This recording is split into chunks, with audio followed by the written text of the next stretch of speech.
ከኢትዮጵያ ወደ ዱባይ ለመምጣት ያሰባችሁ ልጆች እባካችሁ ልለምናችሁ እችን ቪዲዮ ልብ ብላችሁ እስከ መጨረሻው አዳምጡኝ። ጥሩ የሆነች መረጃ ነው ይዤላችሁ የመጣሁት ማለት ነው ጋይስ። ኢትዮጵያ ያላችሁ ልጆች እባካችሁ በቃ ፖሊስ ክሊራንስ እየተሰራ አይደለም አይደለ? አድባችሁ ቁጭ በሉ እባካችሁ።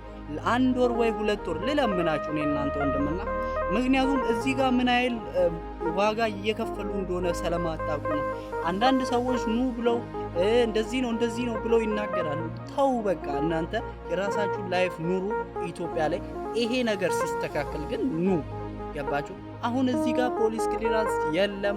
እዚህ ጋር ካምፓኒዎች ልጆችን እየተቀበለ አይደለም፣ ምክንያቱም ፖሊስ ክሊራንስ የለም። እና ጋይስ እዚህ መታችሁ ችግር ውስጥ ከምትወዱ አረ እባካችሁ ልለምናችሁ አድቡ። በቃ ያለ ፖሊስ ክሊራንስ አንድ እርምጃ እንዳትንቀሳቀስ። ፖሊስ ክሊራንስን አስተካክል።